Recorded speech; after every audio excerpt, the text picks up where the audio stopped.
సాంబశివరావు గారు.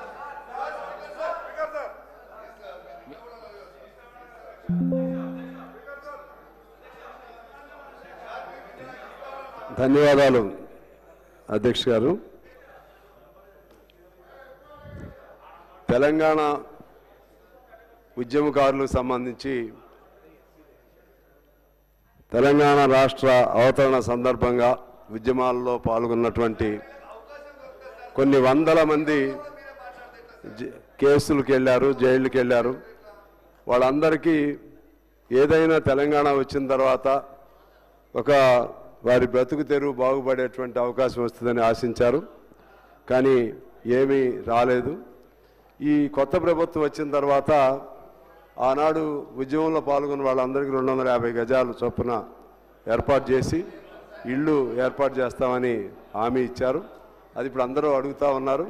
అందుకని మీ ద్వారా ప్రభుత్వాన్ని కోరుతా ఉన్నాను, రియల్గా ఉద్యమంలో పాల్గొని ఇబ్బందులు పడ్డ వాళ్ళని అవసరమైతే అధికారుల ద్వారా గ్రామ సభల ద్వారా నిర్ధారించి వారికి తగు సహాయం చేస్తే వారు సంతోషం. ఇప్పుడు మొన్న జరిగిన ఉద్యమంలో అలాగే అంతకుముందు 69 ప్రాంతంలో జరిగిన ఉద్యమంలో చాలామంది చనిపోయారు.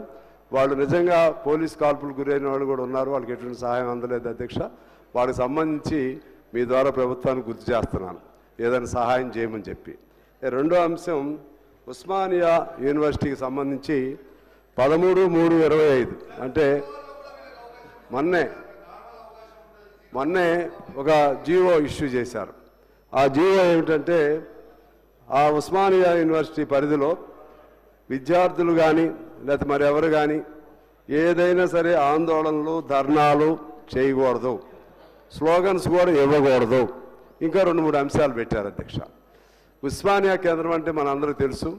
ఆనాడు ఈ తెలంగాణ ఉద్యమానికి ఆ ఉద్యమ క్షేత్రముగా పోరాట క్షేత్రముగా ఆ ఉస్మానియా విద్యాలయం ఉంది. దాంతోపాటు ఉస్మానియా విద్యాలయం ప్రారంభించిన కాలం నుంచి దాదాపు 70-80 సంవత్సరాలు అయింది. అక్కడి నుంచి అనేక మంది మేధావులు, మన వామపక్ష మేధావులు కానీ లేకపోతే ప్రగతిశీల మేధావులు కానీ చాలామంది తయారయ్యారు. అనేక మంది పోరాటాలకు ఆద్యులుగా అక్కడి నుంచే తయారయ్యారు. ఆ విధంగా అంత గొప్ప ఉస్మానియా విశ్వవిద్యాలయానికి సంబంధించి ఈ నిషేధం అనేది విధించడం అనేది ఇది అప్రజాస్వామికంగా అనిపిస్తుంది అధ్యక్ష.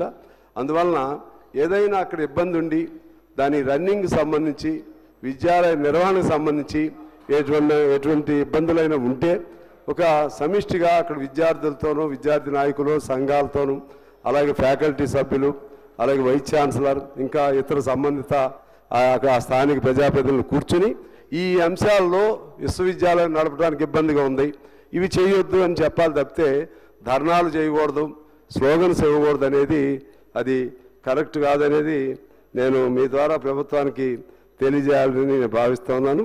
ఇక ఇంకొక అంశం చెప్పి నేను సెలవు తీసుకుంటాను అధ్యక్ష. ముఖ్యంగా ఇప్పుడు అసెంబ్లీ నడుస్తూ ఉంది.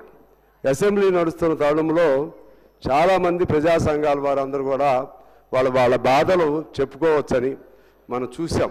ఇందిరా పార్కు దగ్గర ధర్నాలు నిషేధిస్తే అక్కడ మళ్ళీ ధర్నాలు చేసే విధంగా ఆనాడు పోరాటాలు చేసి తిరిగి కేంద్రం మన కోర్టు నుంచి కూడా తెచ్చుకుని ధర్నా కేంద్రాలని తిరిగి అనుమతించే విధంగా తెచ్చుకోవడం జరిగింది అనుమతి. అయితే ఇప్పుడు చాలా మరి ఎట్లా జరుగుతుందో తెలియదు కానీ ఎటువంటి పర్మిషన్లు ఇవ్వట్లేదు అధ్యక్ష. అసెంబ్లీ జరిగినప్పుడు వాళ్ళు ఏదన్నా ఉద్యమం చేసుకుంటే ఆ ద్వారా ఇక్కడి నుంచి ఏదన్నా కబురు ఇక్కడ ప్రభుత్వానికి అందుతుందని ఆశ, అదేదో అయ్యిద్దనేది కాదు కానీ అదొక ఆశ. అందువలన నేను మీ ద్వారా తెలియజేసేది ఏంటంటే పాత గుర్తు కూడా అప్పుడు తుమ్మల నాగేశ్వరరావు గారు మంత్రిగా ఉన్నప్పుడు ఒక రైతు ఉద్యమం పైన కొల్లి నాగేశ్వరరావు గారు ఆయన చేస్తే సాక్షాత్తు ప్రభుత్వమే అరే మంచి మాటలు చెప్తే కూడా అంటారా మీరు? అరే మీకు అందరి కోసమే చెప్పేది ఇది, మరి ఆగరాదు. నా మీద ఆవేశం చూపెడతా అట్లా తమ్ముడు, అదే కదా చెప్తుంది మీరు. ఇక అందుకనే మీరు ఇదే అలవాటు అండి వీళ్ళకి. మంచి ఏం చెప్తున్నారో తెలియదు, వాళ్ళకి వ్యతిరేకంగా ఏం చెప్తున్నారో తెలియదు, వాళ్ళకి అనుకూలం ఏం చెప్తున్నారో తెలియదు. మనం ఏం చేయాలి? అందువలన చెప్పండి సార్. మీరు మీ కనీసం తెలవదండి మీకు. సార్ సార్ అక్కడ నేను చెప్పింది ఏంటండి? నేను చెప్పింది ఏంటి ఇప్పుడు? నేను చెప్పింది